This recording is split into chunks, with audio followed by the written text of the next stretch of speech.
Welcome back, everybody, for another deep dive. Today, we're going to be tackling cataract surgical training in Europe.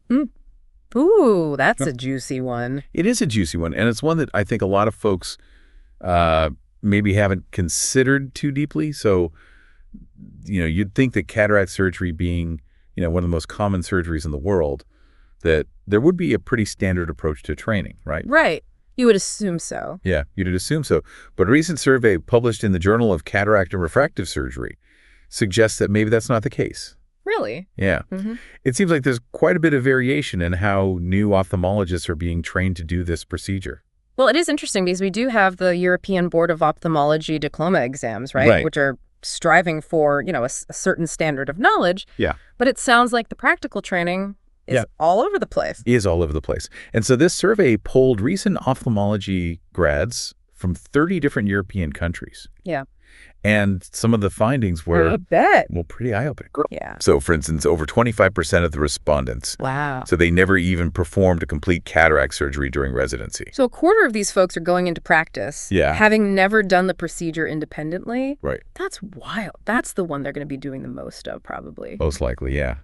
And so it really raises questions about whether residency is adequately preparing surgeons for real-world practice. I mean, that's a big question right there. Huge. Yeah. It's like, what's behind that statistic? Is it a lack of opportunity? Are certain programs just, emphasizing other aspects of training over surgical volume? Right. Or is there something else going on? Yeah. I don't know. Interesting. And then to add to that, the survey also revealed that residents with longer residencies, so those lasting 5 years or more, actually performed fewer surgeries and reported lower confidence than those with shorter programs. So you would think those extra years would give you some kind of edge. Yeah, leg up. Yeah. Not a case. It doesn't seem to be the case. The data suggests otherwise. So this is really interesting. It challenges this whole assumption that more time in training, it automatically translates to more expertise. Automatically equals more skill. Yeah. More experience. It seems like, the structure of those residencies and how that surgical training is actually integrated. Right. That's really important. Yeah, quality over quantity. Yeah, and I guess that makes it, it's not just about how long your residency is. Right. But did you actually get to, get the reps in. Yeah, spend time honing those surgical skills. Absolutely. So this is where things get even more interesting. The survey found that the average resident performed around 80 complete cataract surgeries during their training. Okay. But that range varied wildly. Oh, really? Between countries. Oh, wow. Yeah. So some residents were, performing hundreds of cases. Wow. While others were just barely getting by. So you have folks coming out that have a wealth of experience, and then others that are just like... Totally green. Totally green. Yeah. And how can you possibly have consistent standards of care across Europe? Right. It makes you wonder. If there's that kind of... Disparity in experience. Yeah.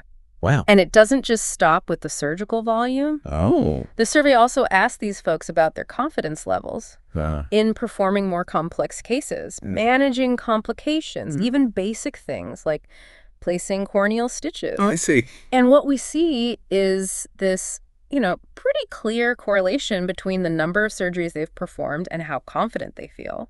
It makes sense. Yeah. So it's not just about being able to get through a routine cataract surgery. Right. It's like, can you handle the really tough stuff? Yeah, those curveballs that come your way. The curveballs. Can you think on your feet? Yeah.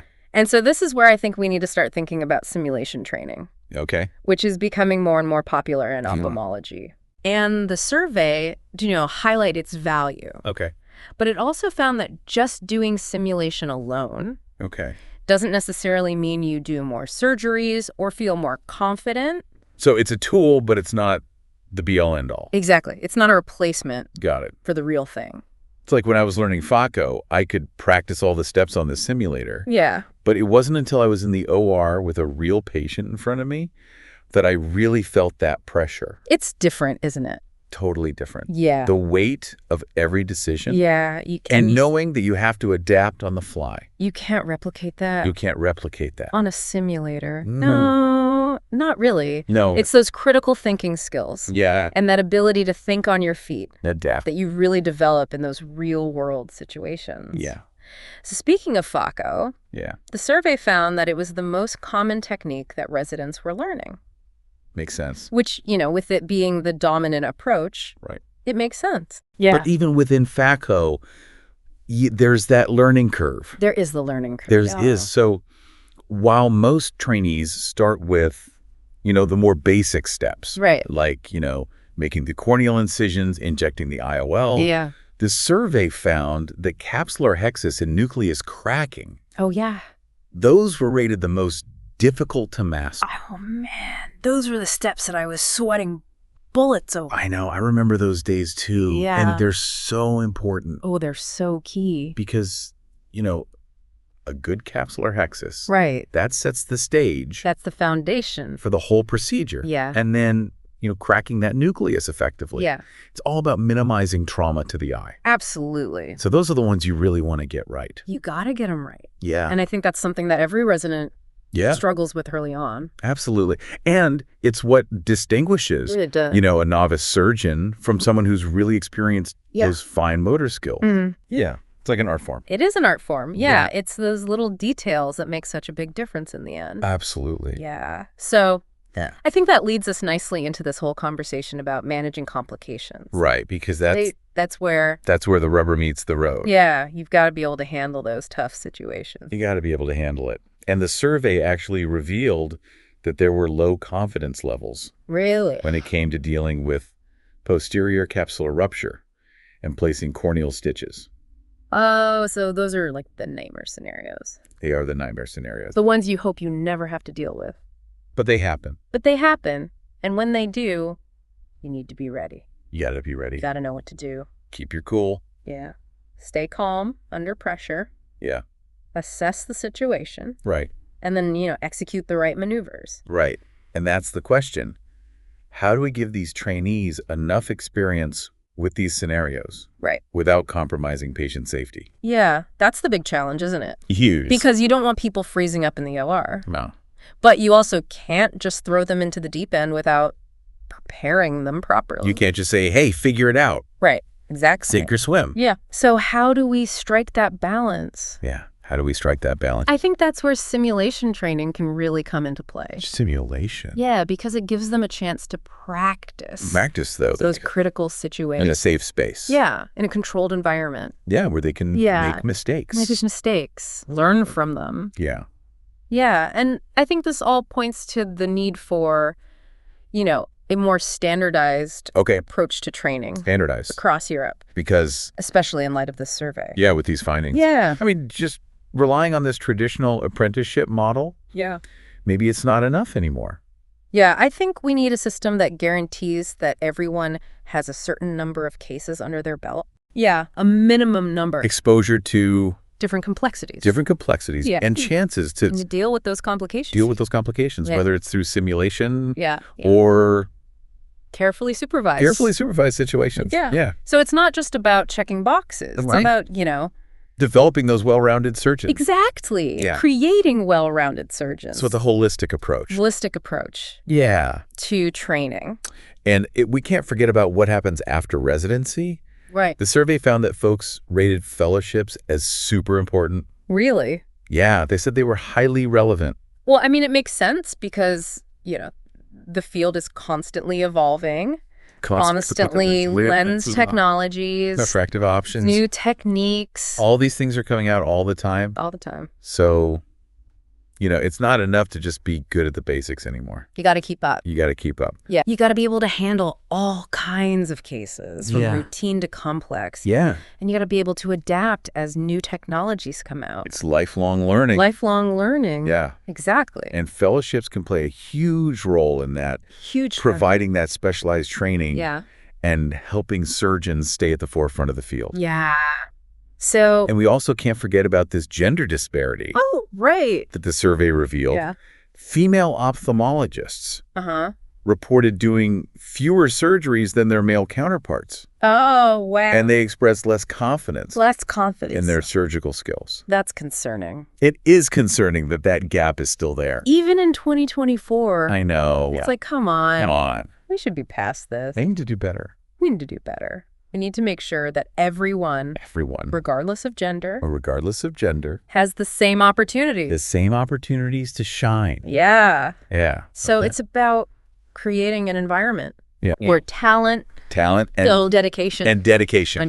Are what matters. Yeah, not gender. And gender. Yeah, and that's going to benefit everybody. The trainees, the profession, the patient. The patients, ultimately, yeah. Right? It's a win-win for everybody. Yeah, it's a call to action, I think, for all of us. To take a look at our own practices and advocate for a more equitable future.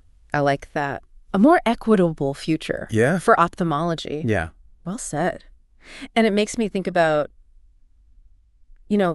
not just gender diversity, but all forms of diversity. Yeah. Race, ethnicity, socioeconomic background. Yeah, we need to make sure our profession reflects the patients we're serving. Yeah. Absolutely. Making it a welcoming place. Yes. A welcoming and supportive environment. Yeah. For anyone who wants to go into ophthalmology. Absolutely. Yeah. And, that kind of brings us back to this whole idea of a cultural shift. Within ophthalmology. Right. I mean, we've talked about standardizing training, addressing gender disparities, fostering lifelong learning. Right. But it all comes down to, are we willing to change? To challenge the status quo. And embrace new ways of thinking. Yeah, and move beyond that traditional apprenticeship model. Right. Towards something that's more structured. Evidence-based. And, recognizes that diversity actually makes us stronger. It does. Yeah. And embracing those innovations. Yeah. Whether it's technology or new surgical techniques. Or even teaching methods. Right. There's so much potential out there. There is. And it's exciting to think about all the possibilities. I think so, too. Yeah. And that's what I love about these deep dives. Me too. It's a chance for us to really explore these complicated issues. Challenge assumptions. Yeah. Challenge our assumptions. And hopefully inspire people to take action. I hope so. So as we start to wrap things up here, I want to leave our listeners with a few key takeaways. Okay, shoot. First, we need to be advocating for more standardization in training. Across Europe. Okay. That means, setting those benchmarks for competency. Right. Making sure everyone has access to training opportunities. Yeah. And incorporating things like simulation. And other innovative teaching methods to our program. Okay. And then secondly, we've got to address these barriers. that are facing women and minorities in ophthalmology. Yeah. That means creating a more inclusive environment, providing mentorship. And really challenging any biases that might exist. That might still be lurking out there. Yeah, exactly. Yeah. And then finally, we need to remember that learning doesn't stop after residency. Right. We've got to keep learning throughout our careers. Lifelong learning. Stay up to date on the latest advances. Yeah. Participate in those continuing ed courses. Yeah. And just be open. To new ideas and approaches. New ways of thinking. Yeah. Yeah. And I think the future of ophthalmology is bright.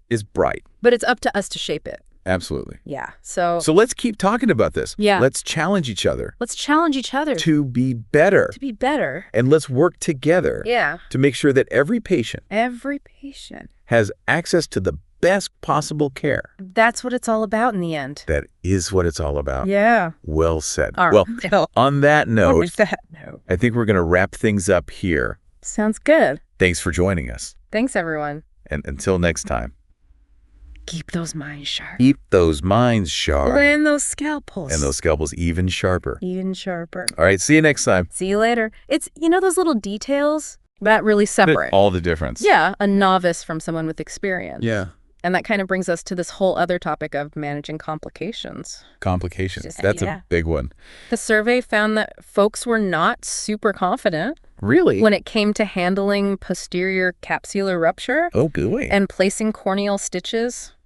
Those are the ones that keep you up at night. Yeah. I mean, you hope you never have to deal with them. Never. But they happen. They do happen. And when they do. You got to be ready. You got to know what to do. You got to keep your cool. Stay calm.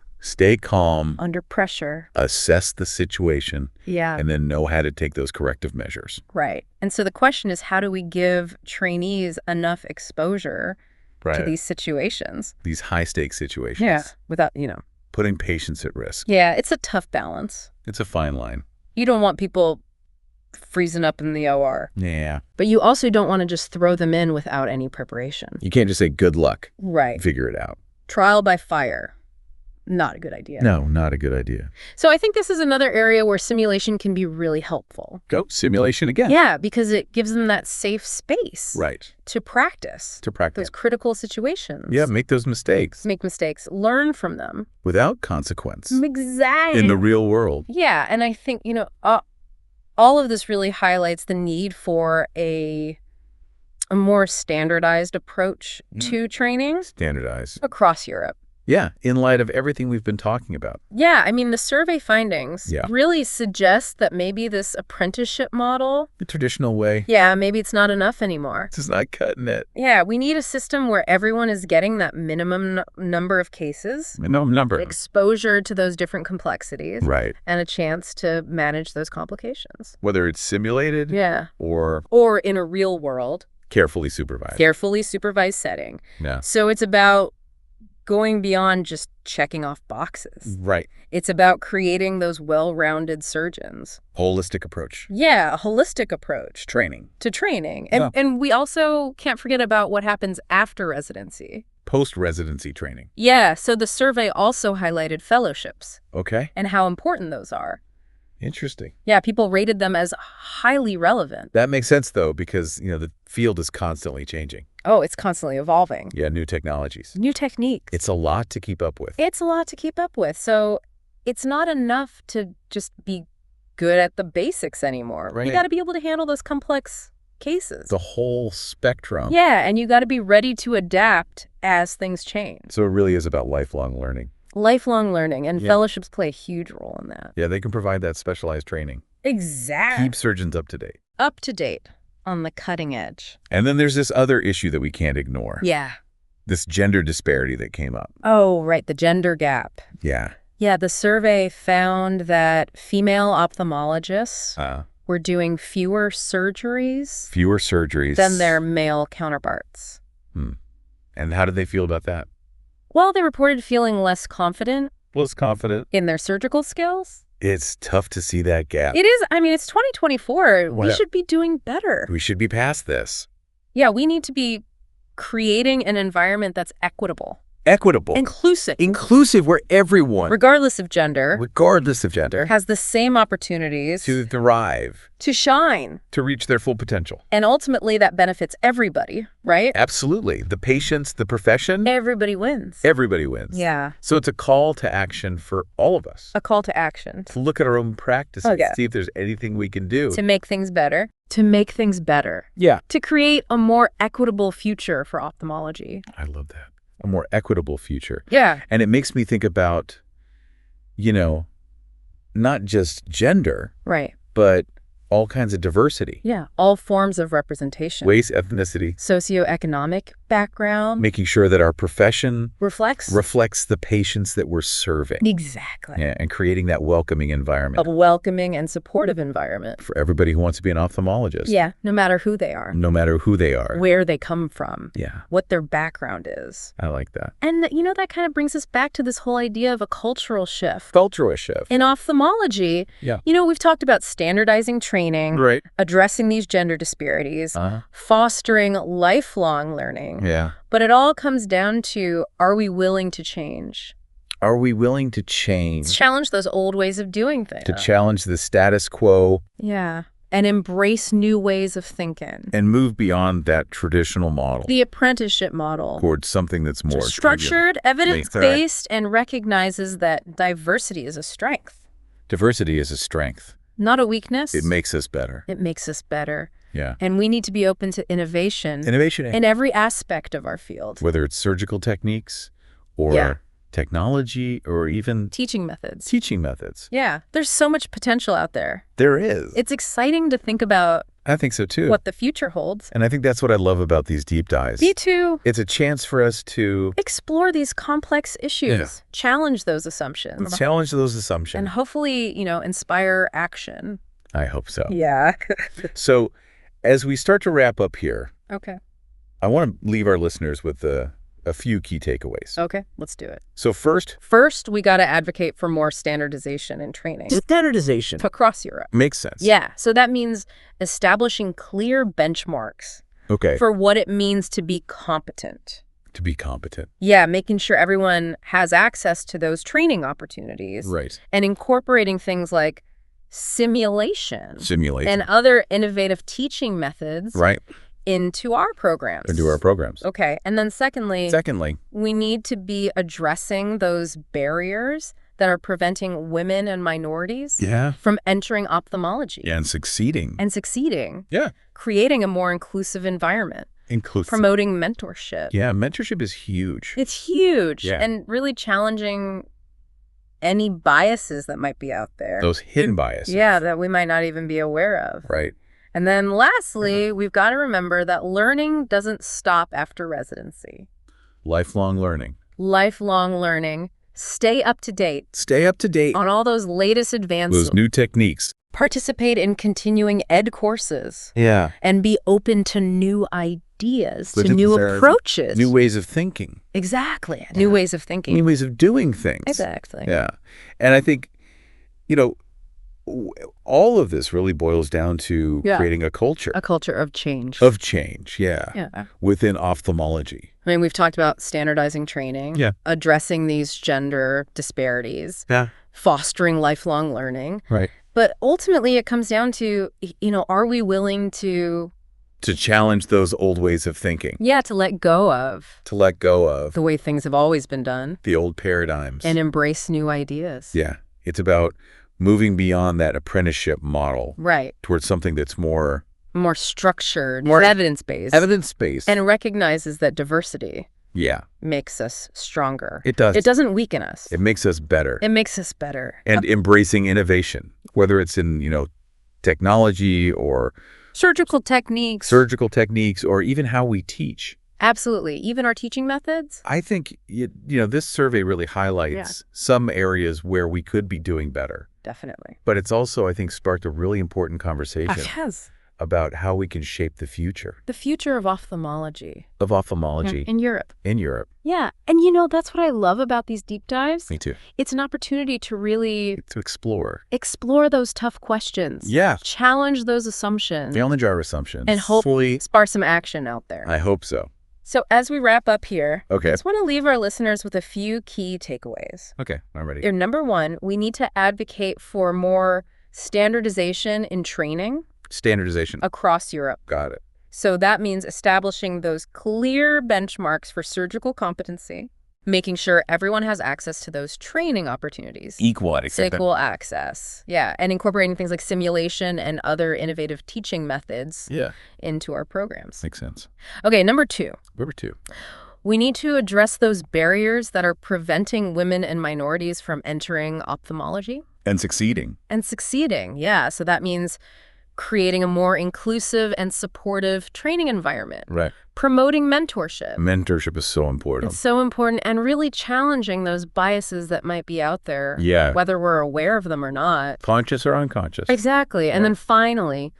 Lifelong learning. It's got to be a part of our profession. It's got to be. So stay up to date on the latest advances. Right. Participate in those continuing ed courses. Keep learning. Yeah. And be open to new ideas and approaches. New ways of thinking. Yeah. So I think it's safe to say the future of ophthalmology is bright. But it's up to us. To shape it. To make it what we want it to be. Exactly. Well, I think that's a great note to end on. It is. Thank you so much for joining us for another deep dive. Thanks for having me. And until next time. Keep those minds sharp. And those scalpels even sharper. All right. See you next time.